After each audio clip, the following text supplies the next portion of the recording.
and raise slogans, and Delhi court police appointed intervene. Don't allow conducts the a Punjab videography police to execute of the the arrest, disputed sparking site. off a political war of words. The use of loudspeakers is not a fundamental right, says the Allahabad High Court. Dismisses a peace-seeking installation of loudspeakers in slogans.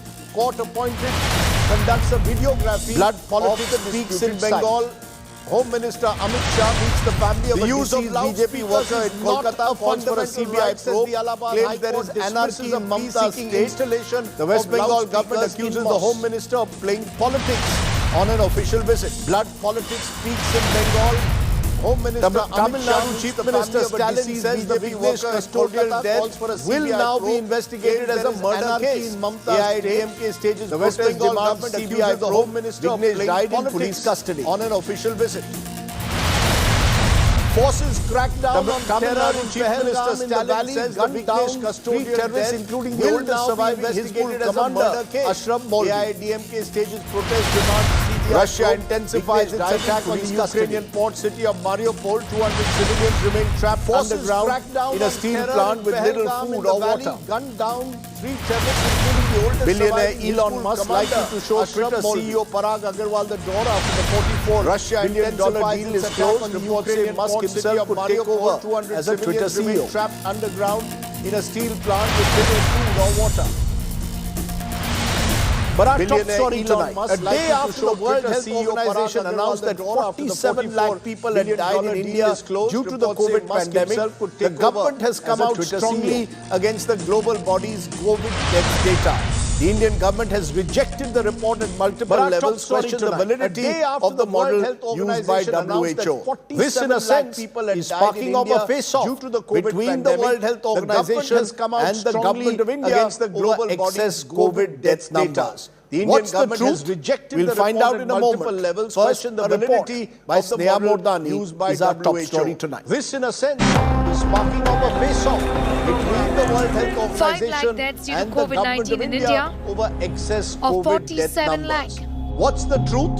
We'll find out in a moment. The claim First, by the a World Health report Organization by Sneha suggesting Mordani that India is our has top story reported tonight. one-third of the deaths worldwide due to COVID has triggered a war. 5 lakh deaths due to COVID-19 in India. The WHO's method of using data from 17 states, procuring information via the Right to Information Act and collating data using news reports is what has irked the Indian government.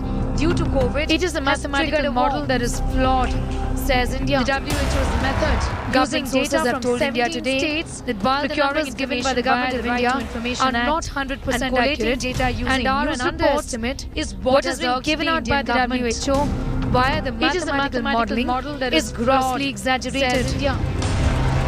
Government sources have told India today, questioning the model itself by the government has gone all out, 100% asking why its own data collected from over 7.9 lakh data collection centers was not used when it was shared with the WHO. Validity and robustness of the models used in methodology of data collection are questionable is what the Union Health Ministry has said. From over 7.9 lakh data collection centers was not used when it was shared with the WHO. 1.5 lakh were actually Validity and reported, and robustness so of the what models we are used in concluding is methodology about of data collection 75,000 are may not have been questionable reported. is what the Union Now, Health when we Ministry look has at said. the predictions of the WHO model for 2020, that number is around 2.25 lakhs, which is way 1.5 lakhs were actually reported, and so what we are concluding is about 75,000 may not have been reported. Now, when we look at the predictions of the WHO model for 2020, that number is around 10 lakhs, which is way bigger than the actual number as per the CRS data. The WHO, meanwhile, government sources say, has not responded to the letters written by the Union Health Secretary. The WHO says accurate data collection works in strengthening healthcare systems, stressing on the need to invest more on data collection. India insists that its own system of collecting data through the civil registration system under the Registrar General of India is much more robust and accurate than extrapolation. India says that the WHO's method is faulty And it gives an inaccurate picture given that the WHO took data only from 17 states. India also says that India was ready to share the data with the WHO and did so. Why did the WHO then publish this data when India was not happy with the methodology? Adding a footnote also suggests that the WHO was not willing to listen to India. A source said, "This looks mischievous." In New Delhi, Sneha Murdani for India Today. So is the WHO data on COVID death numbers exaggerated, or is the Indian government living in denial? Is the WHO methodology flawed as is claimed? Can a study that leaves out China excess deaths be credible? Should the Indian government be releasing figures more accurately for both the years 2020-21?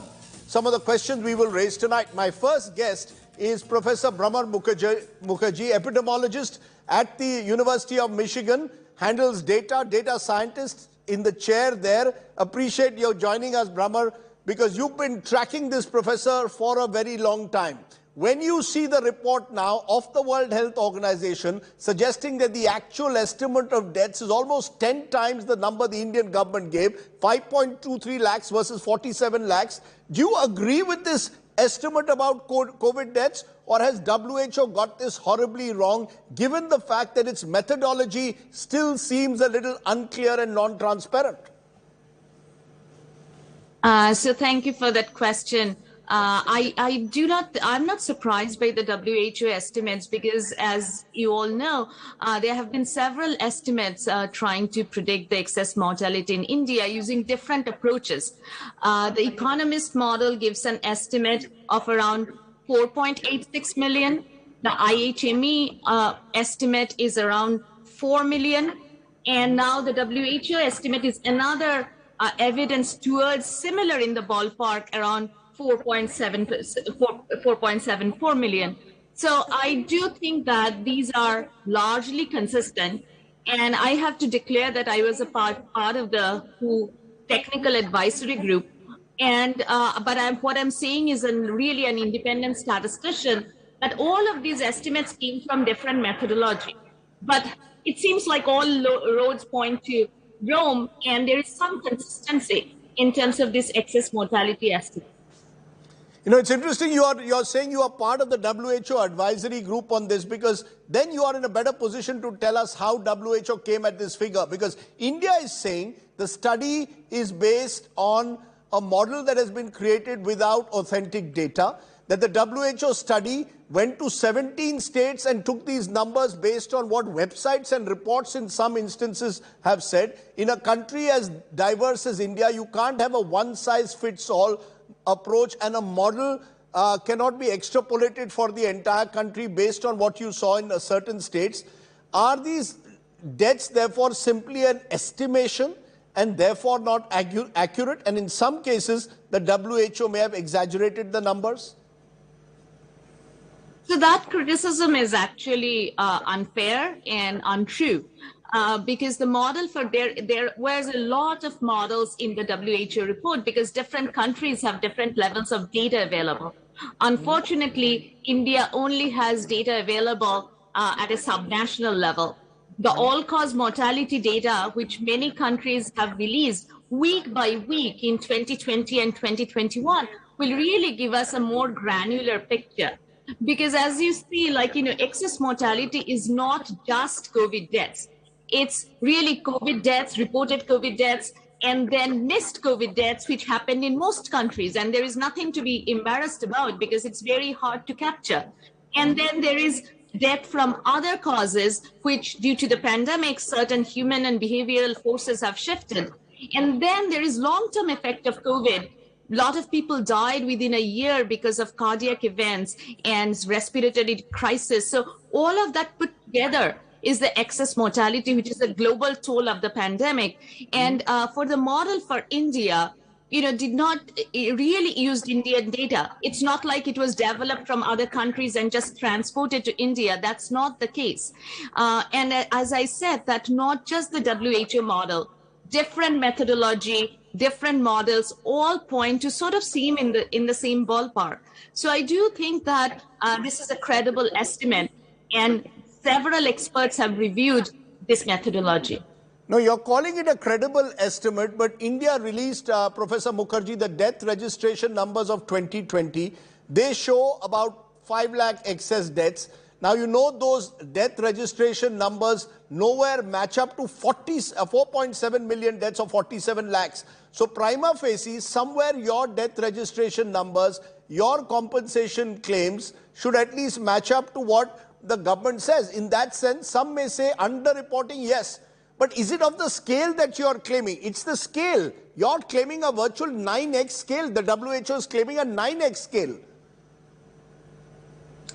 So the thing is that, in 2020, India just released the data. In 2021 is when the acute second wave happened. That's when most of these estimates happen. But you also have to remember that it's not just the COVID-related deaths we are talking about. I think there is a confusion about that. Obviously, this total mortality COVID, we believe, is a very large driver of this percentage. But there could be deaths related to other causes as well. If the COVID death reporting have been correct, then we have to sort of point to that if there has been really these excess deaths, then there has been a real collapse and stress on the healthcare system. And many other people died because of additional causes to COVID. No, 1 minute. 1 minute, ma'am. Let me get this clear. What you're now saying, Professor Mukherjee, is that this number that the WHO has put up of 4.7 million deaths doesn't necessarily include COVID deaths alone, also includes those who may have been deprived of medical facilities because the entire focus was on COVID, and to that extent, their numbers have also been added. So therefore, when WHO now says excess mortality because of COVID, isn't that a little unfair or unclear? Because then the general impression is that there were 47 lakh COVID deaths. Now what you're saying, not all of them may be because of COVID-related reasons. Am I correct? So that's something that we really have to understand this measure. Excess mortality is really the total toll of the pandemic. And because the pandemic was largely driven by COVID is a substantial chunk of the deaths. But we cannot attribute all of those deaths to COVID because we do not have very detailed cause-specific mortality data. This is also true for other countries. What we are seeing is that it is really a conglomeration of other deaths that happened as well, as you said, that there could be deaths even averted, right? Because there was less mobility, so maybe road accidents went down. But there could be increased deaths due to mental health. There could be increased death due to lack in care, access to transportation. So all of these barriers could lead to additional mortality as well. We really have no way to tease apart the three buckets that missed COVID deaths, long-term effects of COVID, and what happened due to the pandemic shift. So we have to, but in most of the countries, COVID, direct and indirect, caused this stress on the healthcare system. So if we accept that the COVID reporting numbers are very correct, then we have to accept that the healthcare system really collapsed and the effect of the pandemic is still very severe. And has led to a lot of family members and a lot of people. Interesting you're saying, therefore, it's direct and indirect COVID-related deaths, but there will be those again, Professor Mukherjee, who will just question the credibility of the World Health Organization right from the start of the pandemic. The fact that they seem to delay the warning the world, that they've been very soft on China in particular, and here you've got a situation where India is being accused of hiding deaths, and we still don't know what the actual numbers in China are, and the WHO doesn't seem to be doing enough. Instead, they seem to be masking China's death while targeting India, is one of the concerns expressed by officials here. So I do not think, I am not a politician and I'm not a representative of the WHO, so I cannot talk about country-specific relationships. But if you look at all of these global papers that have come out, the IHME paper, that the WHO estimates, I do not think anybody is targeting India. Everybody is trying to do the best job that they can with the data that are available. I do not think that there is a problem with all of these different mathematical models. For example, the Economist model uses many covariates and uses machine learning and is completely different than the WHO model. And similarly, the IHME model is also quite different. So I feel that there is not much wrong with these mathematical models. We really need to improve the data that is being fed to this model and have more complete data. But let me for a moment stick to China. A country of 140 crore people officially reported to the WHO just 11 lakh infections, 15,350 deaths from 3rd January 2020 to 5th May 2022. Doesn't that sound prima facie clear case of underreporting? Shouldn't that also have been part of a global report like this that the WHO releases, including instead of suggesting that actually China did not underreport? Absolutely. I think that if you look at the underreporting, Pakistan, Bangladesh, many countries in South Asia have a huge underreporting factor. So I do think that there is a real problem with capturing COVID deaths, and countries should really work with WHO to improve their death reporting, to improve the civil registration number, crowdsource other data related to death so that we can have a real proper tracking of a very important public health metric. I don't think that it is only targeting India at all. It has become a big news in India because of the resistance and the back and forth. But it is true that many countries have failed to capture COVID deaths and accurate death reporting during the pandemic. But given that there is still questioning over the manner in which data has been gathered in this COVID period, shouldn't WHO itself have been more cautious while putting out these figures with such authentic, claiming they were authentic? Because this, if you throw these figures at people, it can create panic. A government says 5.23 lakhs. The World Health Organization says 47 lakhs. Shouldn't an organization like WHO be a little bit more cautious? Acknowledge that there is actually a lot of scientific data variability. There is no accuracy to any numbers. So if you read the scientific paper, I do think that there have been lot of caution, lot of sensitivity analysis done. The subnational data, what is the contribution of each of the state to the estimation? Lot of care have been taken to put forward these estimates. And I think it's our responsibility to communicate with the public that the COVID reported numbers are only a part of it. This is really measuring the total toll of the pandemic, which is the net difference between the mortality that you'd have expected had the pandemic not happened with the what you are seeing right now. And if the observed data was available, that would be the best. So I'll strongly sort of urge communities, countries to really interpret the data well and come up with a more bolstered system. For example, Dr. Prabhat Jha mentioned that you can add a question to your next census that how many people in the family or household died. I also want to say that this is not just the WHO estimate. The paper by Prabhat Jha's group, which got published in Science, has 3 sources of data: a voting survey, plus a healthcare facility death survey. They also point to this kind of underestimation. The Economist model also point to similar kind of underestimation. So you can criticize all the models, but this is what is the best available estimates are. And as scientists and statisticians, we are putting forward the best set of estimates with clear, transparent assumption, publicly available code, and the data that were used. So I think that it is really a scientific discourse. You seem to be suggesting, therefore, that the numbers are underreported. Therefore, I will ask you and put you on the block in a way, Professor Mukherjee. Your estimate, 4x, 5x, 9x, what, according to you, based on what you've gone through the data, is the most accurate estimate then of underreporting of COVID deaths? So, we did a paper which is published on meta-analysis. We reviewed many studies which have come up with this death estimate for India. Some are really COVID-specific deaths, and some are really this excess mortality. So it's hard to decouple between the two, but the range lies between 4 to 5 to 10. So there is incredible heterogeneity. But more and more, with more data coming in for the 2 years of 2020 and 2021, it seems like more of the studies are pointing to 6 to 8, 6 to 9, that range. But again, you have to understand the underreporting of COVID and the excess mortality are 2 different metrics that we are looking at.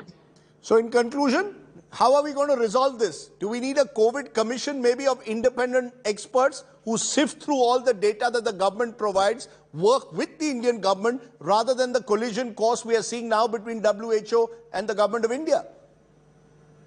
I absolutely think that, this is a problem that many countries face, not just India. So this really presents an opportunity for us to really look at the civil registration system publicly, and at a time of really acute crisis, and make it stronger with the information technology and the data science systems that we have in place. We really need more resilient public health data systems in a pandemic and beyond.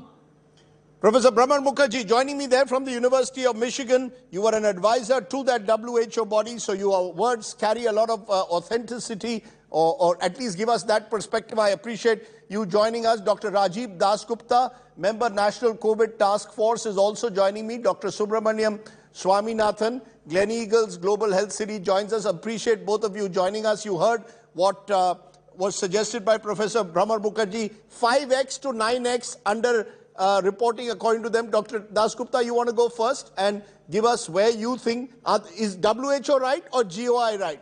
Or does the truth lie in between? Thank you. I think the framing of the question is not whether WHO is right or India is right. The point is that these are models what are called parsimonious models. And these models are always a struggle between comprehensiveness and comprehensibility. And that's why parsimonious models are chosen to work with limited data.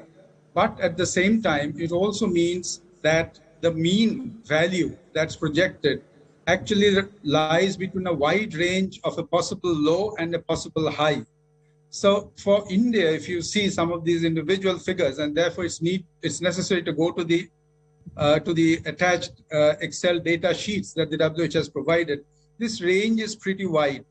And therefore, it is quite possible that instead of the mean about which so much of heat and dust has been raised, could actually be wrong, but it may still fall within the lower range of these estimates. And that's for the country to argue, based on now the fact that we have the 2020 civil registration system available. It's possible to make a much stronger argument now by the country. But still you're saying it is underreporting, but not possibly at the scale that WHO is saying, but possibly at a lower end of the scale. So we are looking even still, Dr. Swaminathan, at potentially 5x. 5x of the numbers, 5.23 lakhs if I look at. I'm looking at 25 lakh people died. Interestingly, as Professor Mukherjee says, not directly necessarily of COVID, but also possibly indirectly because of medical system not providing enough to them during COVID times. You're going back a couple of years. I'm going to go back 150 years to quote Mark Twain. He attributed this to Disraeli. He said, there are three kinds of lies. Lies, damn lies, and statistics. The problem is statistics should never be relied on to give you the truth. It should only be relied on to give you a support when you already know what it is. So therefore, the problem with this is that a lot of the data sets are very muddy. And then you're trying to put together a lot of muddy data sets and somehow thinking that out of this rubbish you'll get a diamond. You're not going to get a diamond. You're just going to get a lot of rubbish again. See, in statistics, we have this principle called GIGO. Garbage in, you can garbage out. You're not going to get diamond out of it. See, I must first congratulate the WHO first. Let's congratulate the WHO for creating an effective smoke screen. China's death is estimated to be anywhere up to 17,000% higher than what they have reported. WHO has still not figured out what the hell happened in China 2 years ago. They've decided that's a lost cause. So they are trying to move on to something else.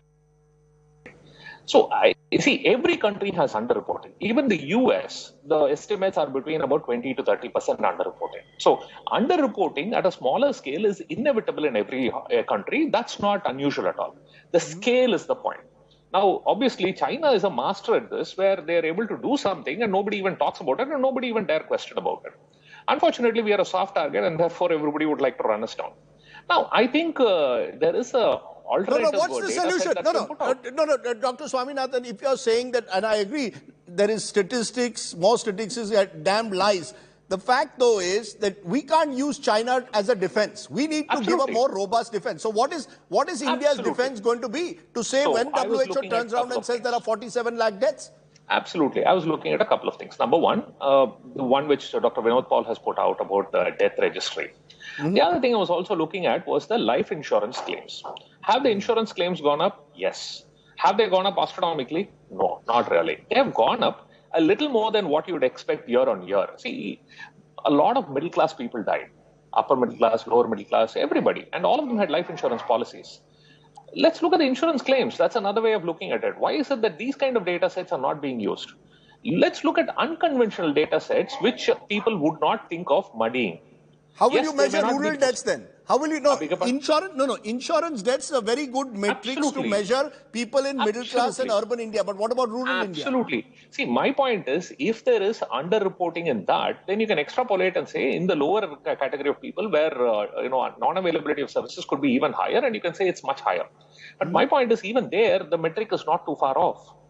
My point is that you'd have to really say that we had a disaster in the countryside, and really nothing much happening in the metros and the tier 2 and the tier 3 cities for you to envisage such a large difference.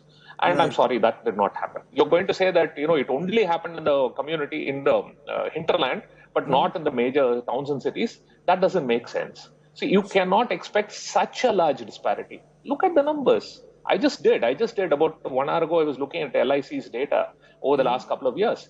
Has there been a spike? There has been a spike for 2021 and 2021, whatever the last one that they reported. Clearly. But is it an astronomical spike? No. Is it out of proportion to what it was the previous year? Yes. But I would expect this for the number of deaths that we had. So, this doesn't look like an outlandish number. And it's not like they've rejected. Look at the number of rejections as well. So do we look at insurance claims? You're saying one, which is an interesting matrix to look at. Is the other to just get our civil registration data more up to date, much more robust than it is at the moment?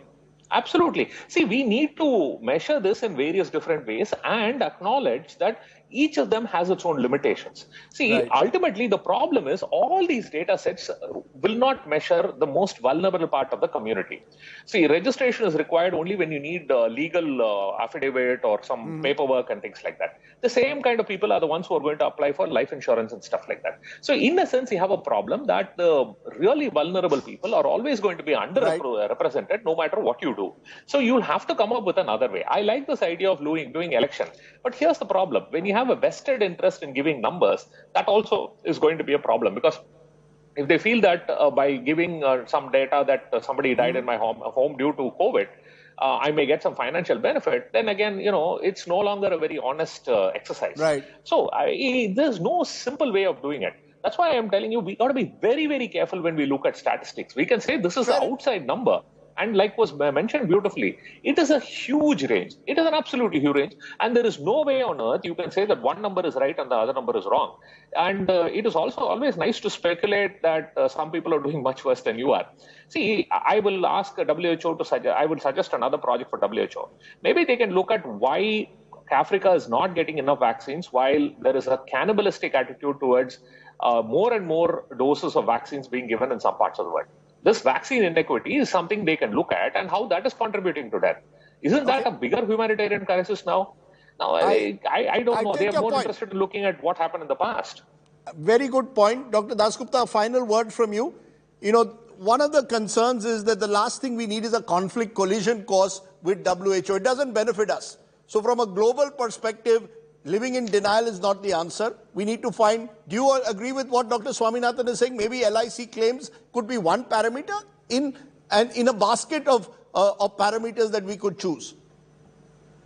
See, this WHO team, along with the technical advisory group, are the experts in the field. So in their wisdom, they have chosen a set of parameters. But that's not the point. Let me go back to your original question, which is that the debate, where does the debate need to move to?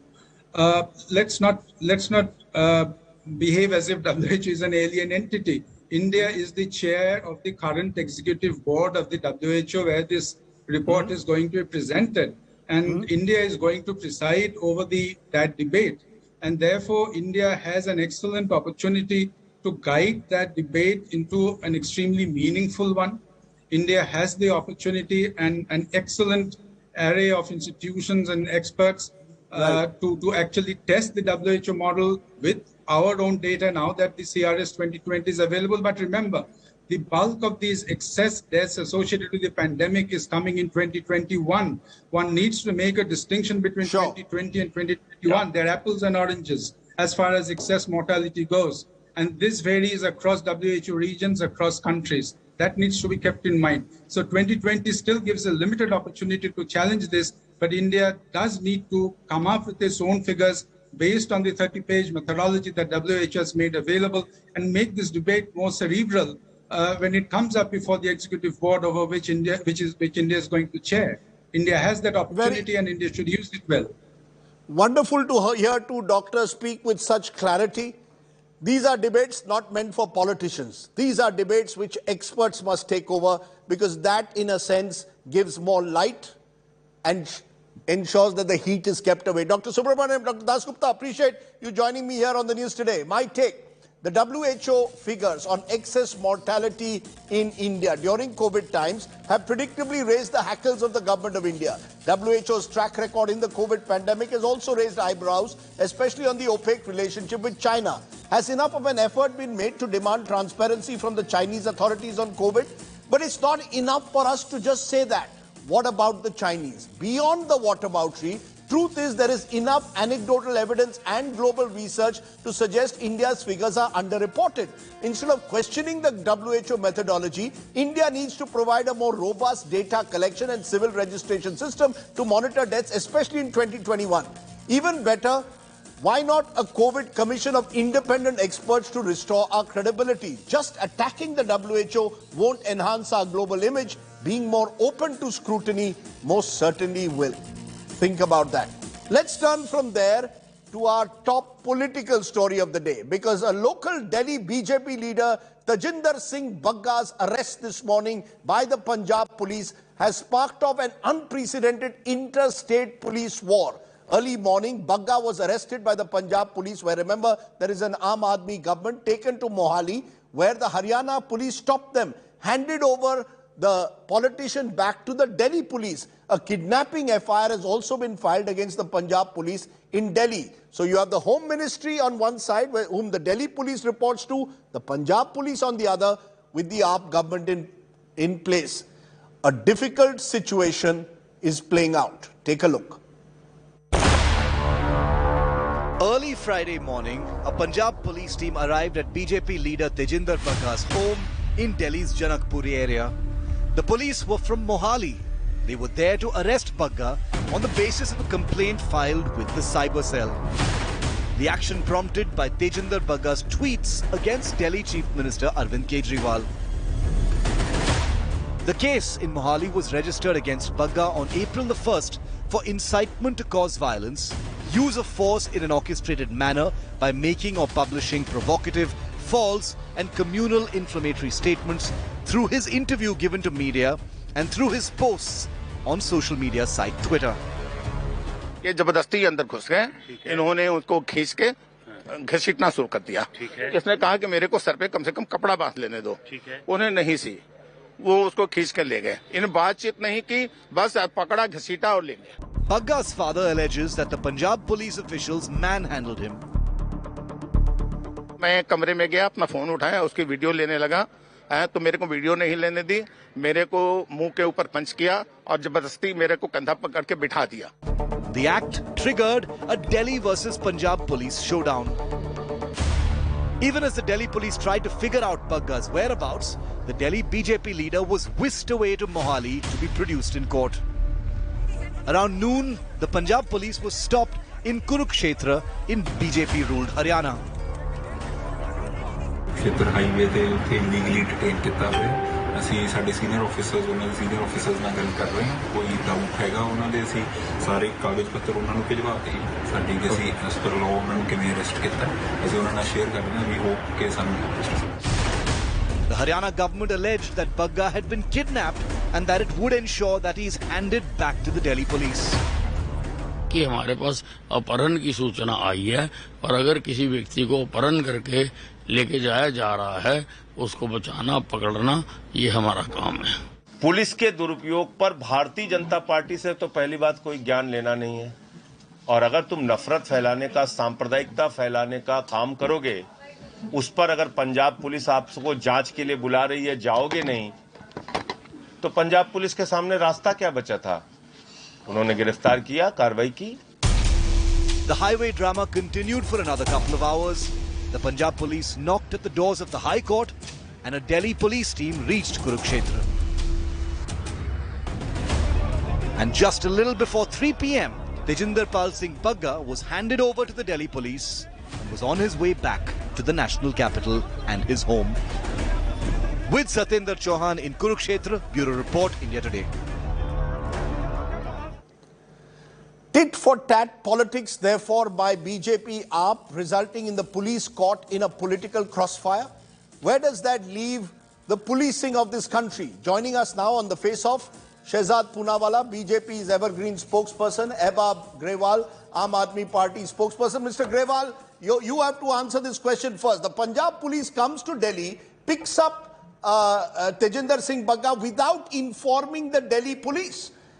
That, according to some, is part of the process of a code of criminal procedure. Section 44, a police officer may, for the purpose of arresting without warrant any person whom he is authorized to arrest, pursue such person into any place in India. But interstate arrests cannot be made unilaterally. You can't arrest someone and pick them up without information. Good evening, Mr. Sardesai. I've got 2 points, facts and perspective. The facts are, we've got a brilliant Attorney General who made sure that everything was videographed. Everything was videographed. Everything done by the Punjab police was done by the book. When they went to the Janakpuri police station and our DSP asked for permission a day before that, he was detained. That is videographed. Then they went to Mr. Bagga's house and whatever happened there is videographed. Then they came back to the Janakpuri police station. That is videographed. Unfortunately, the Delhi police, under the instructions from the Home Ministry, wants to protect hate mongers. They didn't cooperate. So the next best option for us was to bring him to the nearest court within the next 24 hours, which was the court in Mohali. So we were taking him there, but then again, the Delhi police in connivance, yesterday, Delhi police, intelligence agencies, Haryana police and Punjab police worked together to catch terrorists. That was very good. That was an example of federalism. But today, they gave an example of the reverse federalism. No, because here it is seen as vendetta. The difference here is Mr. Grewal, here it is seen as vendetta. Here it is seen as the Punjab police acting on the instructions of the political powers there are catching those who are anti-AAP or anti-Kejriwal. That's the difference. You can't liken a terrorist operation to what has happened today. Sir, I was just coming to the perspective. First of all, they've been saying Mr. Kejriwal is running the Punjab police or whatever. Mr. Kejriwal has nothing to do with this. This was an action taken by the Punjab police. And I'm sure even Mr. Maan wouldn't have been aware of this because, as you stated in your introduction, a local leader was waiting for his day in the sun and they've given it to him. They made him out to be a hero while he's a hate monger, number one.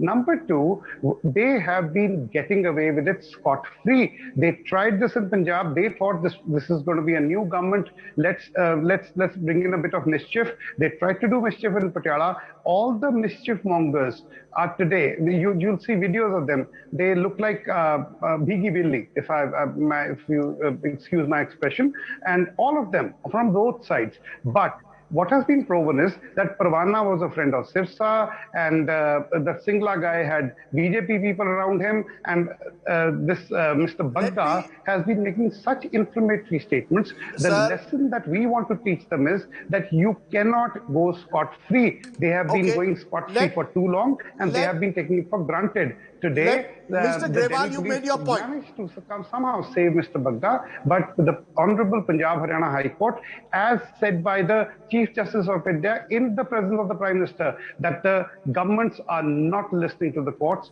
We will listen to our High Court, and whatever our High Court decides, we will follow that through. But Mr. Grewal, you made your point. I must give the BJP a point. Mr. Grewal, you made your point. Let the BJP respond. Respond to this, Shehzad Poonawalla, that Mr. Bagga is not just a politician, he's a local politician. His tweets are prima facie seen as hate-mongering, and therefore the due process of law must follow. He cannot escape responsibility by claiming the cover that I am in Delhi, the BJP must protect him. You want to protect a hate-monger? Okay. Has he been convicted? No, that's the argument being made by Aam Aadmi Party that he's a hate-monger. I heard Mr. Grewal without any interruption, and I hope I won't be interrupted because I'm going to quote facts and nothing else but the facts. Here is an order of 9th of April, and because Mr. Grewal was talking about the High Court, I want to tell you what the High Court has said in the case of Mr. Bagga. The Punjab and Haryana High Court has granted relief to Mr. Tejinder Pal Singh Bagga in a case filed against him for making criminally intimidating statements against Delhi Chief Minister Arvind Kejriwal, noting that the offences under 153 and others listed in the FIR are punishable by no more than 7 years. The bench of Justice Harinder Singh Sidhu directed the Punjab government to strictly follow Supreme Court's directions in the case of Arnesh Kumar versus State of Bihar. Arnesh Kumar versus State of Bihar basically says that you cannot arrest somebody even if they violate summons or notices unless you are armed with a court order. This is Arnesh Kumar versus State of Bihar. So by the way, today when the Punjab police came, whether they went to the cops or didn't go to the cops, whether Mr. Bagga did or did not attend to the summons and notices is irrelevant because they needed a court order to actually go and arrest Mr. Bagga. Where is that court order, Mr. Grewal? Please show me the court order. Point number 2. What also Arnesh Kumar says is that you have to follow the checklist of section 41 of CRPC, which has been clarified in Sandeep Kumar, which is basically you need a court order from the jurisdictional magistrate, point number 1. When you come to make the arrest, you have to give the arrested person or the accused person a chance to meet the lawyer, which was not done. After you make the arrest, you effect the arrest, you have to go to the local police station, in this case SHO Janakpuri, and go and make a diary entry or a journal entry that you made the arrest. And point number 4, you need to take a transit remand from the nearest jurisdictional magistrate, which would in this case would be in Delhi, and then go to the magistrate in Punjab for the normal remand, which was not done. And I want to ask you, all of these statements, Mr. Grewal is saying that he had videographed. He said we are very law-abiding. We went last evening to Janakpuri and we went this evening.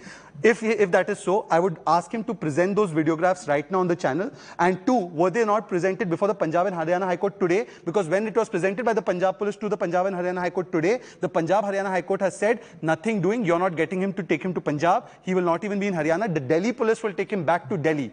Here is the political point, Rajdeep. 50 policemen to arrest somebody whose offence is not even extending beyond 7 years, when Punjab has a situation that's dealing with in Patiala, when it has Pakistan looking over it and trying to infiltrate and create problems in Punjab, when you have a situation where Mr. Kejriwal said, in 24 hours, I will catch the person who did the Beadbi. In 24 hours, I'll take action on the drug mafia. Has any action been taken on any of these cases? And by the way, I have a video of Mr. Kejriwal. Please do listen how he wanted to use the police. Here is the video of Mr. Kejriwal.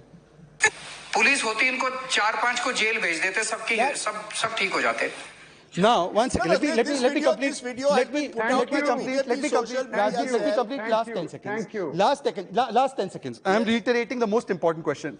Here is the order of Punjab and Haryana High Court, 9th April. My friend said, I will follow. We go by the book. The 9th April order says that you cannot arrest him without taking a court order, even if he was to not attend the summons or notices. By the way, his lawyer, Raman Mittal, did actually respond to all the notices, and 2 lawyers from Delhi went and gave the statement on record for Bagga to the Punjab police. Now tell me, where is the videography?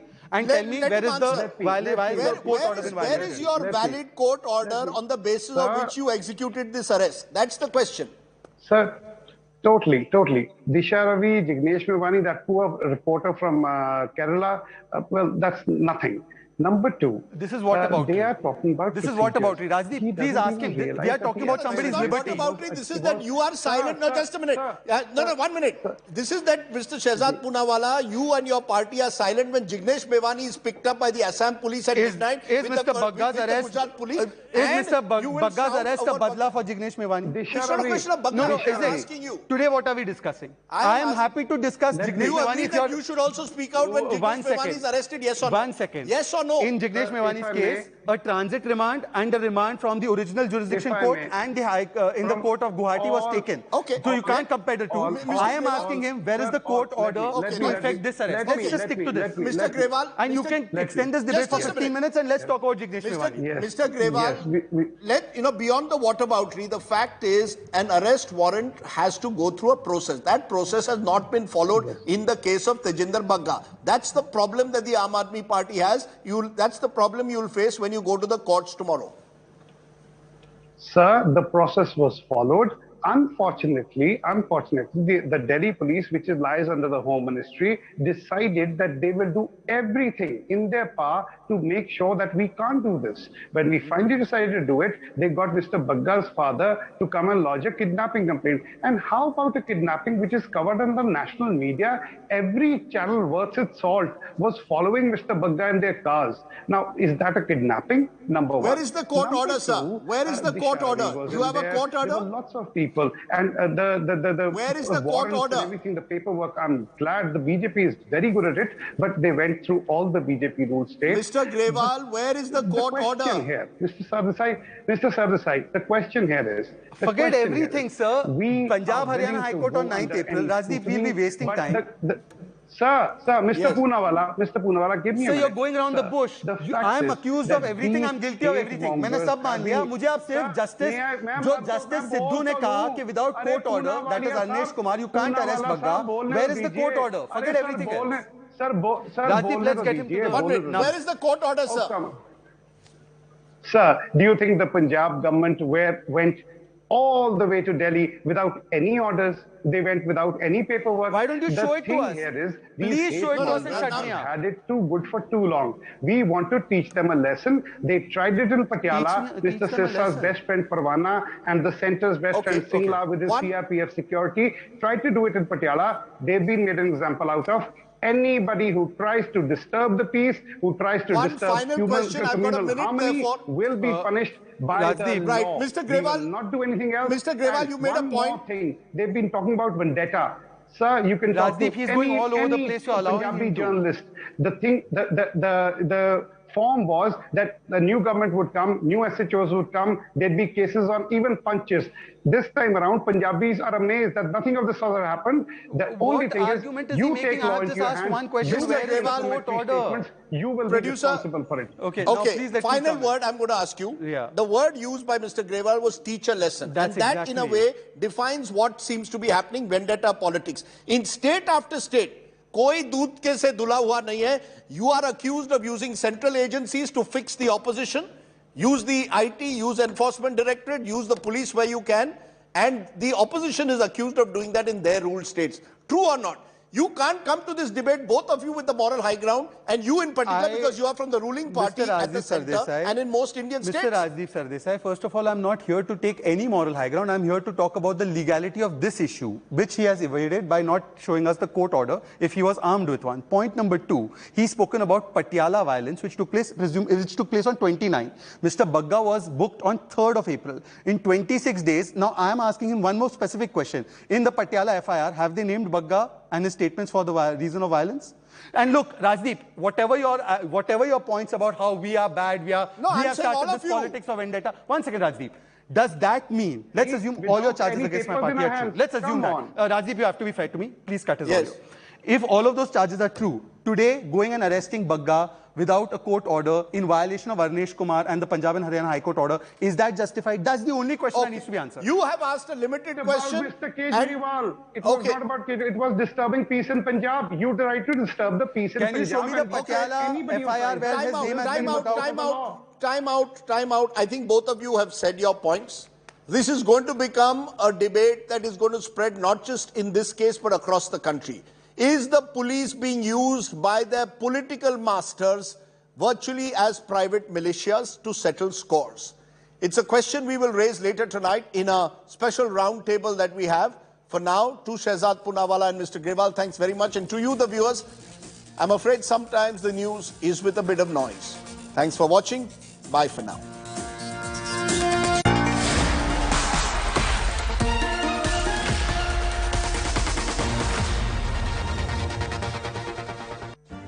Make your media plan smarter with India Today Live TV on your connected devices. Amplify your brand with 100 million smart internet viewers. To advertise, mail us at sales@aajtak.com or call 9999892171.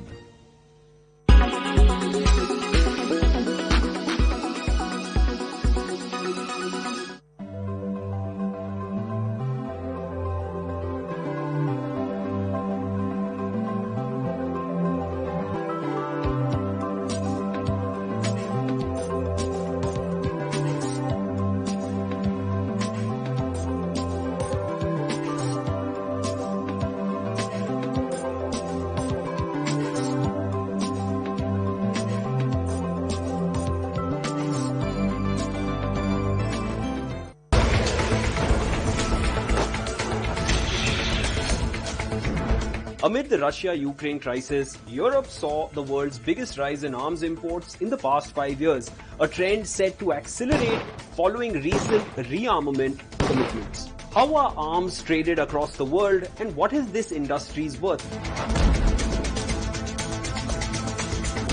International trade in conventional weapons is worth an estimated $100 billion annually. The industry's products range from light weapons to warships and military defense systems. Nearly 40% of arms exports originate in the United States, but Russia, France, China and Germany are also major suppliers. Europe shows the strongest growth in trade, 19%, a trend that should consolidate with the new Russian threats. Widely accessible weapons cause suffering and destruction. A global treaty aimed at reducing the irresponsible transfer of conventional weapons came into force in December 2014. Its strict criteria controlling sales aims to ensure participating countries avoid breaking international embargoes and reduce the number of weapons used for genocide, war crimes, or terrorism. Many of the 130 signatory countries, including the US, have still not ratified the arms trade treaty, while Russia and China have not even signed it. The International Committee of the Red Cross says there is still a discrepancy between political commitments and the ease with which arms are transferred to actors who do not respect international law.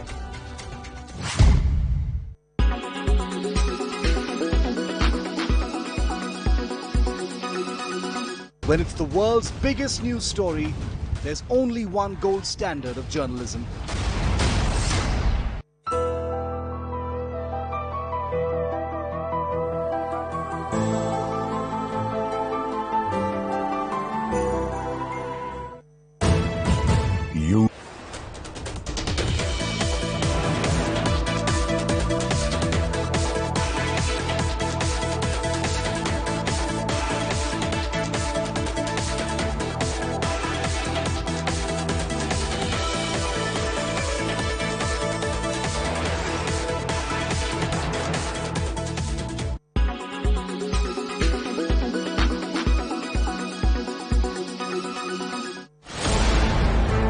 So the city of Mariupol in Ukraine was always on Russia's agenda, and they bombarded Mariupol down to rubble.